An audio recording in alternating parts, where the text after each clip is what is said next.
clue us in, if you will, about the big global releases heading into the holiday season, and how are blockbuster sequels such as Wicked for Good and Zootopia 2 expected to perform? Well, Sean, good to see you again. Heading into the holidays, we're seeing an unusually strong constellation of releases. As you mentioned, Wicked 2, Zootopia 2, and then, of course, we have Avatar, which follows them during the Christmas break, and others. Studios are placing big bets. What matters now more than ever is global resonance. To succeed, a film must speak locally, regionally, and globally.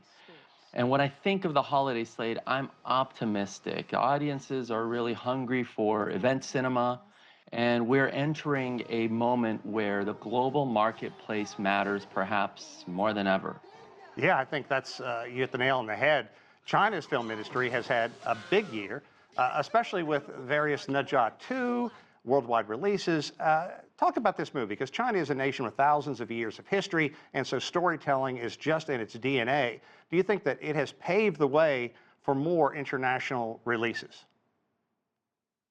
Well, Ne Zha 2 has been a transformative moment, I think. The film broke multiple records in China, became the highest grossing animated film globally, and entered the all-time worldwide list. So what it signals is this: Chinese filmmakers and the Chinese market can now credibly play on the global stage. And that opens the door for more Chinese titles to be built from the inside out with global ambition. So it doesn't mean every title will instantly go global, but the precedent is real. I believe that this is really, it was a milestone for the global, for the Chinese film industry and for the global film industry as a whole. You know, and we also heard a lot this year about China's technology as well, really picking up and now competing globally with the United States and other filmmakers that have been well established internationally. To what degree do you think that has affected viewers?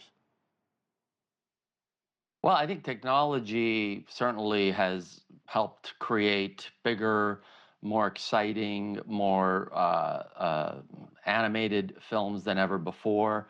Also is helping with the cost of production of films. So I think as a whole, technology has and will continue to play a really important role in bringing, bigger, better, and potentially, less expensive films, and maybe democratizing even filmmaking in a meaningful way. You know, Tom, I had a pleasure of spending about a month in China earlier this year, and its national pride when it comes to the film industry is just palpable. But of course, overseas films are finding an interest there. What type of foreign films are popular with Chinese audiences right now? Because so many Chinese are going to the theaters right now. So in the Chinese market, we're seeing really strong preference for films that combine cultural specificity with big scale storytelling. And I think you heard that from that clip you showed where, you really have to have that local cultural tie. So mythological epics, strong domestic franchises work, animation that caters to family audiences, but also carries broad appeal. So the Chinese audience is really demonstrating it will embrace both international but domestic productions, but they really have to be dynamic and both culturally relevant and global in scale. So really, the dynamic is reshaping how the global studios think about China. Either you partner or you risk falling behind the curve in that market, I think. You know, a couple of things. It seems like the film industry has really struggled to rebound since the pandemic. Obviously, people got away from going into large places like that. So what is it going to take to get people back in the theaters? And how important is merchandising and to go along with something like this? Because that also helps the bottom line.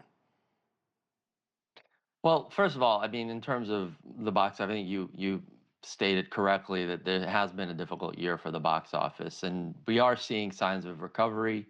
I think industry projections are that it could reach 33 billion as a whole in 2025, which is, I think, 7 or 8% uptick from the prior year. What's really driving it, I think, is a combination of factors. You got strong tentpole releases, audiences that are returning to theaters for the big screen experiences on premium formats, IMAX and 3D. And I think most importantly, it's kind of the global mindset from studios. And And so that said, there are still many headwinds. There's consolidation happening in the industry, potentially fewer films going to be hitting the market, and the marketplace has changed. Streaming, viewing has really altered viewing habits, and there's been fragmentation. So, I think this is the time to really deliver compelling theatrical experiences, and if you do that, people are going to show up. Okay, I'll give you 15 seconds. Give me a preview for Avatar. Is it going to be a blockbuster or is it going to be that was okay? The personal preview is my kids and I can't wait to see it. We've loved all the franchise films. It is one of those event films that you have to see in a premium format to really grasp the magnitude and the scale of it. I'm thumbs up all the way. Tom, that sound was you knocking that one out of the park. Great job. Thank you so much. We appreciate it. Thank you, Sean.